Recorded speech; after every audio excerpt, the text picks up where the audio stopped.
Hello friends, welcome. In this video, we are going to discuss how to identify working capital changes. We will be using this Excel for our discussion further. So let me begin with the introduction. See, if you wanted to understand a business, financial and optimal health, you need to understand the changes in the working capital. And also remember, it's not about whether the working capital increased or reduced. It's all about why. Why the working capital is increased or why the working capital is reduced. You need to focus on that more than the numbers. So working capital analysis is not about more or less, it's about why. Understanding the underlying reasons for changing working capital is essential for making informed business decisions and maintaining optimal financial health. Let's take the basic introduction. Annual changes. Working capital changes every year as business operation fluctuates. And here we will be comparing 2-year balance sheets to understand the liquidity trends. It's about the working capital.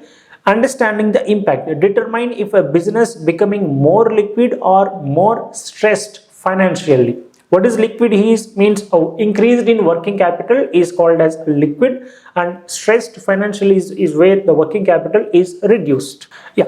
So let us take the example of these now. So here the year 1 balance sheet and year 2 balance sheet is available in front of us. So in the year 1 the total assets and liabilities are 30 lakhs. In the year 2 the total assets and liabilities are 32 lakhs. Let's not focus on the remaining thing, we will purely focus only on working capital. So I'm just going to remove the unnecessary elements.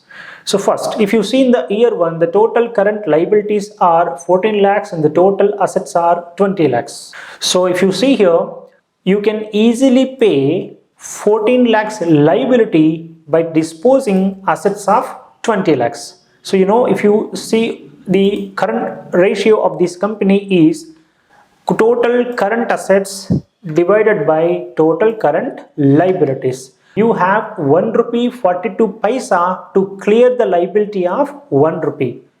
Let me repeat it again. To clear the liability of 1 rupee, you have 1 rupee 42 paisa with you. That's fine. And for the year 2, what is the current ratio? Total current assets divided by total liabilities. Here also there is increased in the current assets, it's fine.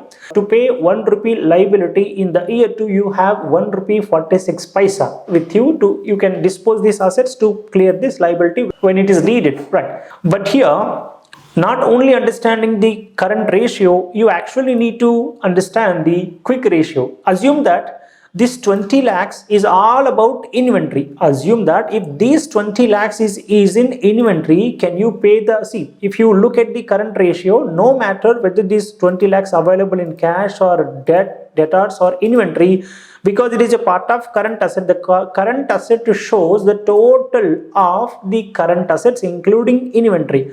But when your creditors expecting you to repay in immediate future, if you have huge money in inventory, it will be difficult to pay to your supplier. From the supplier, you purchased goods, now you have to repay them. But if there's all current assets available in inventory, you have to either return the inventory, but the supplier did not accept, right? So you have to sell the inventory and make money and make payment to the supplier. Otherwise, you have to sell your fixed assets and make payment to your suppliers.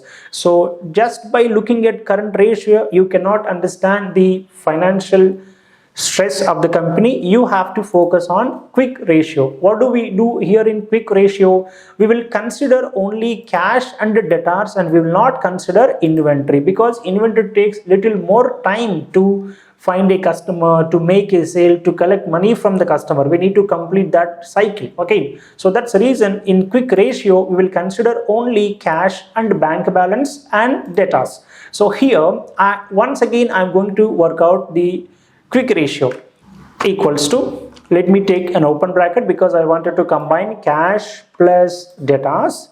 So the total liquid assets out of the current assets, there can be two classifications: liquid assets, non-liquid assets. So what is non-liquid assets here is inventory. So what I'm taking in quick ratio? Only liquid assets, and that is cash and debtors divided by the total liabilities. So what is a quick ratio? It is only 0.92. To pay 1 rupee of liability, you have only 0.92 paisa.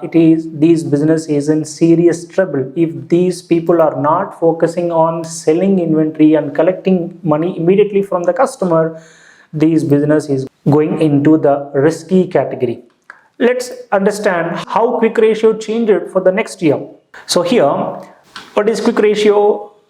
Open bracket. Let me take cash and debtors. If bank balance available, please consider total liquid assets divided by total liabilities, current liabilities. So it is 0.93. There is a small increase in the quick ratio. It is an advantage to the business, but it is not as per the norms. The norms is that the quick ratio should be 1:1, or I can say the current ratio says it should be 2:1. Okay, as per the norm, as per the tradition, the current ratio should be 2:1 and the quick ratio should be 1:1. But here we have only 0.9 paisa to pay 1 rupee. Here we have only 0.93 paisa to pay 1 rupee. That's fine. We now focus on the working capital. What is working capital formula? Total current assets minus total current liabilities. What is the total current assets here? 20 lakhs minus total current liabilities. So what is the working capital here is 6 lakhs. For year 2, what is the working capital? Total current assets minus current liabilities. What is the working capital here is 7 lakhs. What is the change in the working capital is 1 lakh. What is the change in the working capital is 1 lakh. So when we compare year 1 with the year 2, in the year 2 the working capital has been increased. What does it mean? Let us understand. Right. So in year 1 we have the working capital is 6 lakhs. In year 2 we have the working capital is 7 lakhs. Let us understand the reason. Look, changes in current assets, changes in current liabilities. Let us understand what does that mean first. If working capital is increased, more money locked in current assets and higher liquidity cushion.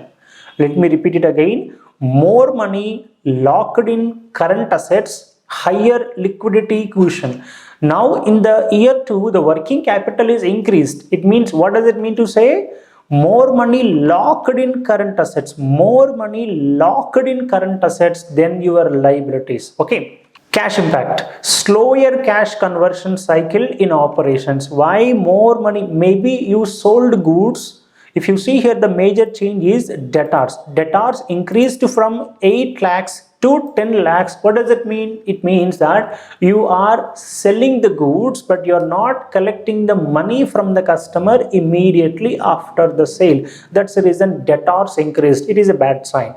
And one thing here is, your inventory also increased from 7 lakhs to 8 lakhs. So what does it mean to say? You are maintaining inventory more than required. You know the mantra, less is bad, more is worse. So you are maintaining inventory maybe more than required, more than sufficient. You are maintaining the inventory. At the same time, you are making a sales more than the last year, but it is not resulted in cash. If you see the cash has actually reduced from 5 lakhs to 4 lakhs. See, when the sales are increased, the proportion amount should be reflected in the increase in the increment of the cash. But here, if you see, debtors increased, but the cash reduced. So that's the reason it is a bad sign. Possible reason, higher inventory, increased in debtors, reduction in current liabilities. So that's the reason you are observing increased working capital.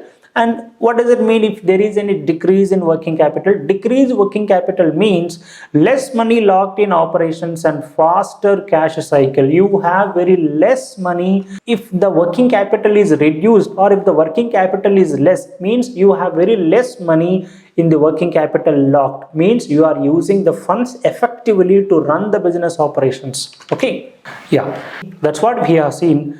Debtors increased, more credit sale. Here the debtors is increased. What does it mean? You are selling more goods on credit, but it is not reflecting on the cash collection. That's the reason. So it is always important that you should understand what is the working capital for the last year, what is the working capital for the current year. How much change? It is 7 lakhs. What is the reasons behind these changes? You need to understand that reasons. And here if you see, creditors in the last year is 5 lakhs, but in this year creditors increased to 11 lakhs. Means you are purchasing goods on credit basis. Why credits are increased? Because you don't have sufficient money. Why you don't have sufficient money? Because you are not collecting money from the customer on time. You have to collect 10 lakhs rupees from the customer. You are not able to collect the money by the time you make sale. That's the reason you are purchasing goods on credit basis. So that's the reason your creditor also increased. So increased working capital is actually a bad sign in some situations, right? Thank you.